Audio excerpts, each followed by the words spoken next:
Salut les amis, aujourd'hui je vous explique comment vous mettre à votre compte et ainsi devenir professionnel, pouvoir facturer lorsque vous voulez devenir coach sportif ou simplement professeur de karaté ou toute autre discipline martiale. C'est parti.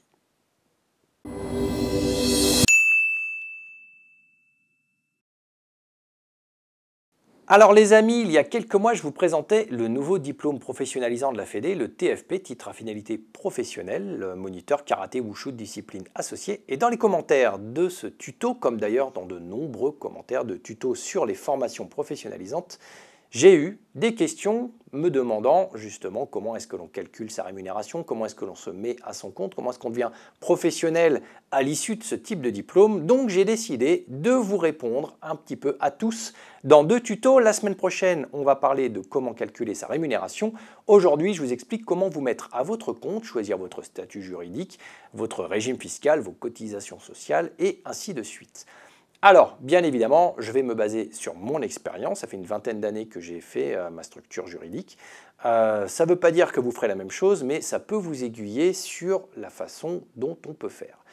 Aujourd'hui, évidemment, la première chose à faire dans votre cas, si ce n'est pas déjà le cas, c'est de passer un diplôme qui vous permet de facturer et d'être rémunéré.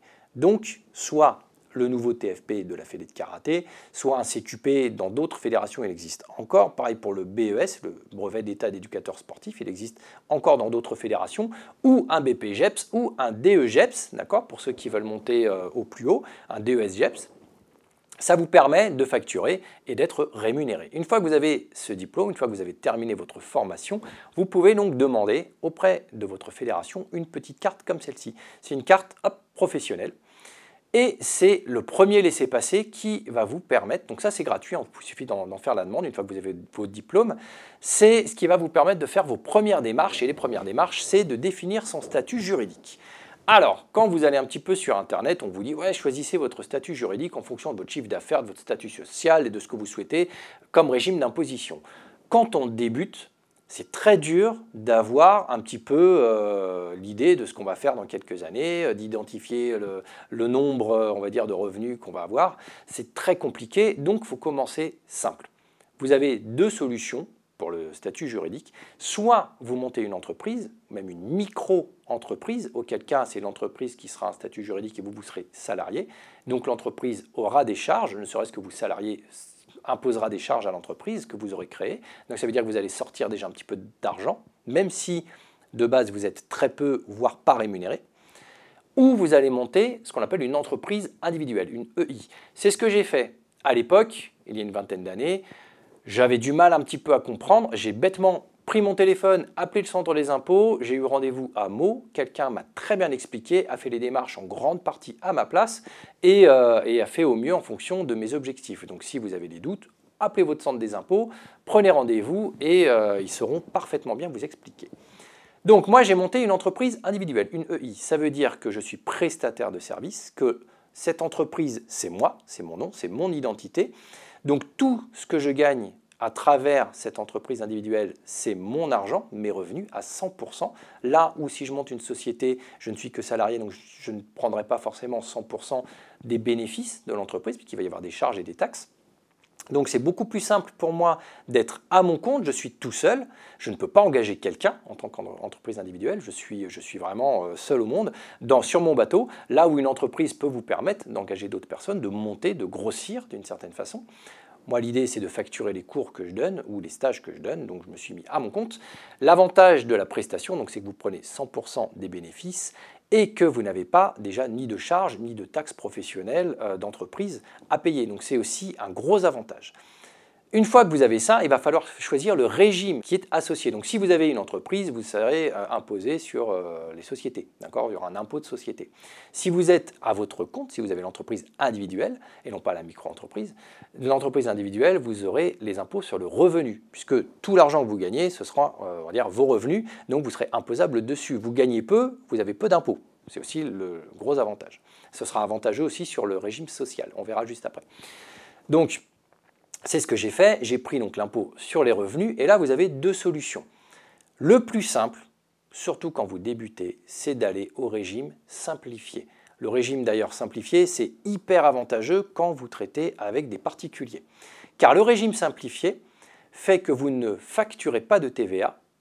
En revanche, vous ne la déduisez pas. Donc, c'est avantageux quand vous faites, entre guillemets, de la prestation de service qui ne nécessite pas d'acheter du matériel. C'est le cas, en grande partie, des arts martiaux.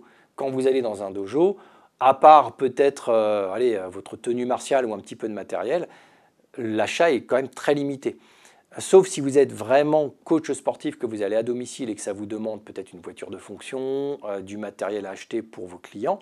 À ce moment-là, si vous souhaitez déduire la TVA, ne passez pas à ce type de régime-là. Prenez un régime classique qui vous permet de facturer avec TVA et de déduire la TVA de ce que vous allez acheter si vous prévoyez d'acheter du matériel. Mais le régime simplifié, c'est le plus courant, on va dire, dans la prestation de service martial parce que vous ne facturez pas de TVA. Donc, pour certains clients, lorsque vous faites du particulier, le particulier il est très content, il a 20% de moins sur sa facture. Vous ne facturez pas de TVA. Donc c'est très avantageux. Le particulier, lui, ne peut pas, en tant que particulier, déduire sa TVA. C'est très compliqué pour lui. Là, si vous traitez avec des sociétés, les sociétés, évidemment, elles ont l'habitude de facturer, de déduire des TVA, des choses comme ça. Vous êtes prestataire auprès d'eux. Mais un particulier, c'est plus compliqué. Donc, par défaut, lui, sur sa facture, il voit que c'est moins cher que le voisin qui facture la TVA. Donc, vous pouvez tirer aussi un petit peu votre épingle du jeu.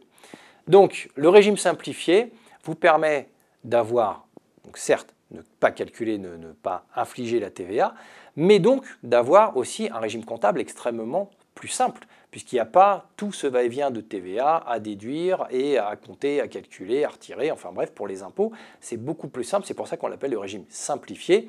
Vous faites une facture, vous donnez, ce qui rentre, c'est à vous, vous êtes imposé dessus, point final.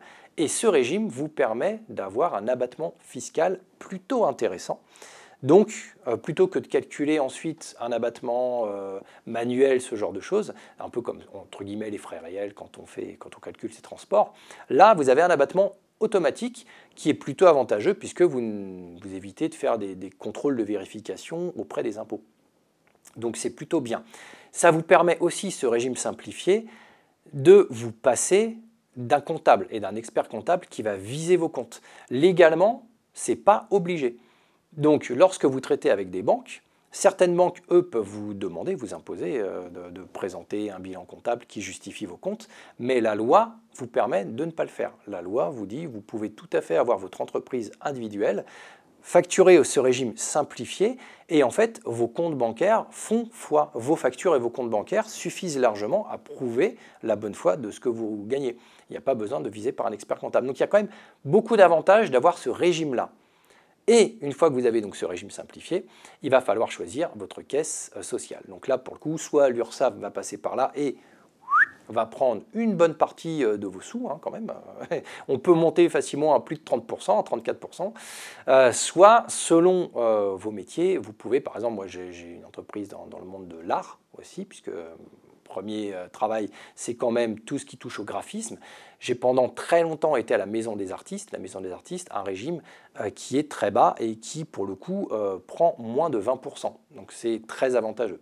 Donc, lorsqu'on est coach sportif, vous allez devoir passer par une caisse sociale qui, on va dire, grosso modo, tabler sur le fait qu'elle va prendre 30% de vos revenus. Donc, à terme, il faut calculer que tous vos revenus, il y aura, sur la totalité, à la fin de l'année, de toute façon, la caisse sociale qui va passer, qui va prendre 30%. Donc chaque mois, chaque facture, on met ça de côté parce que de toute façon, on sait que ça va repartir. Et puis, il y aura les impôts qui vont passer derrière, qui vont calculer, et même si vous avez un régime simplifié, qui risque de prendre.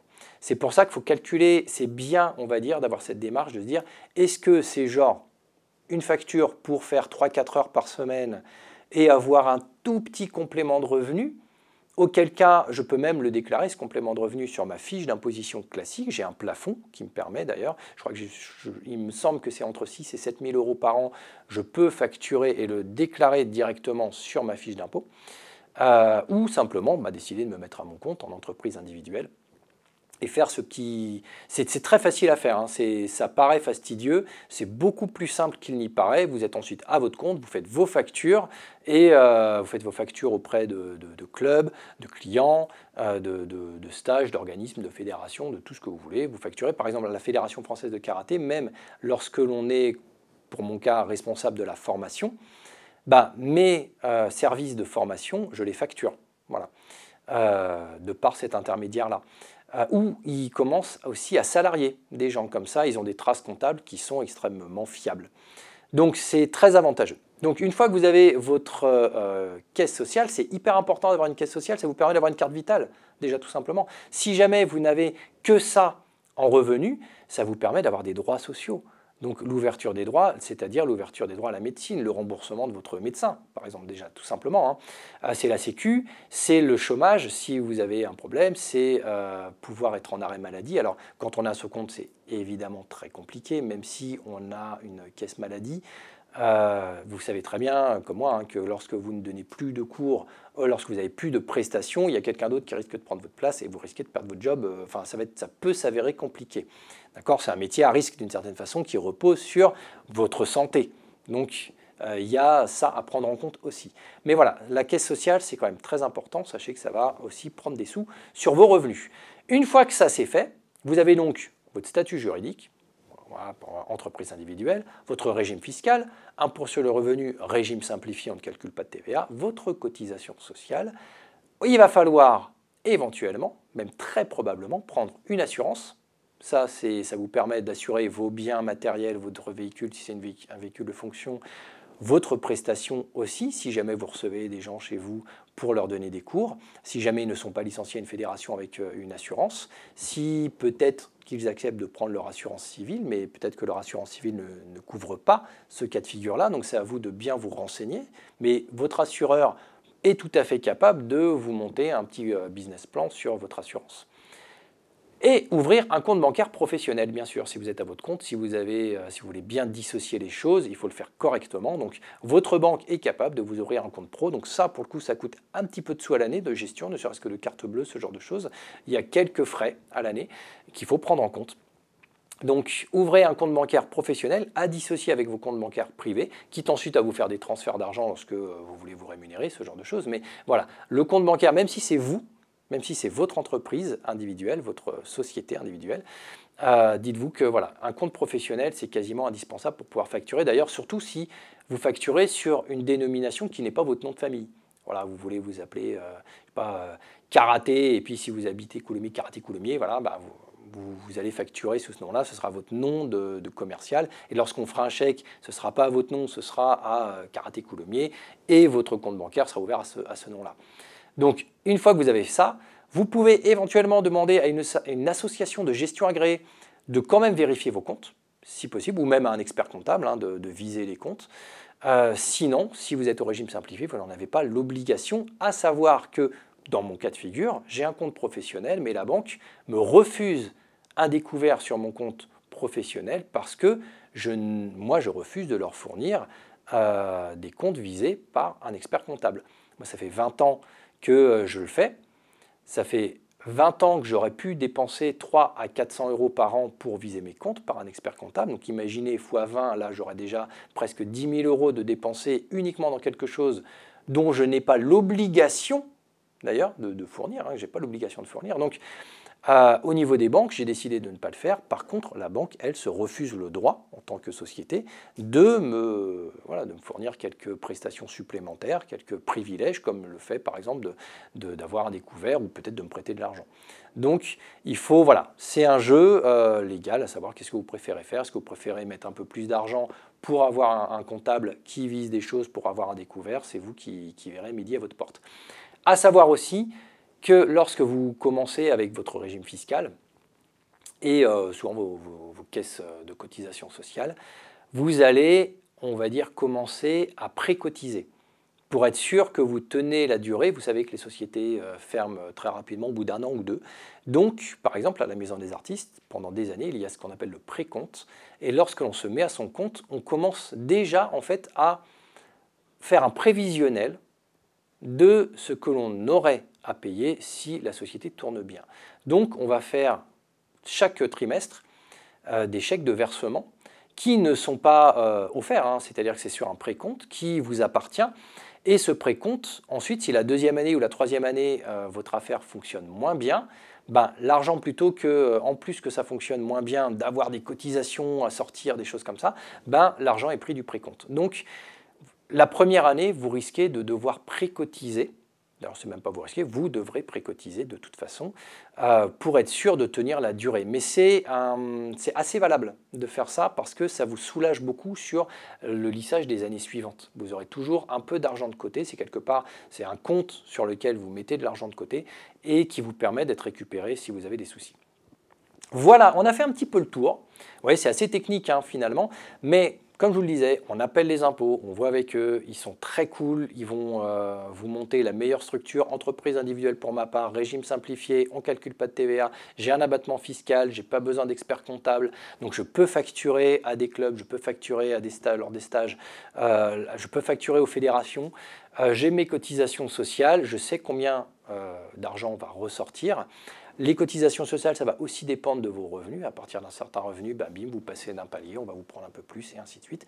Assurance, compte bancaire professionnel, gestion, ce genre de choses. C'est vous qui ensuite voyez ce que vous avez envie de faire selon votre envie de professionnalisation. J'espère avoir répondu à pas mal de vos questions. En tout cas, n'hésitez pas si vous avez encore d'autres questions par rapport à ça, si vous avez fait autrement, si vous vous rendez compte que vous vous êtes trompé, je ne sais pas. N'hésitez pas à faire des commentaires là-dessus et on essaiera de décortiquer, de reprendre un petit peu le sujet pour vous aiguiller au mieux et puis peut-être que la communauté peut échanger entre elles et se donner les meilleurs conseils possibles. Je compte sur vous. La semaine prochaine, on va parler sous-sous et rémunération. En attendant, portez-vous bien, passez une bonne semaine. Ciao.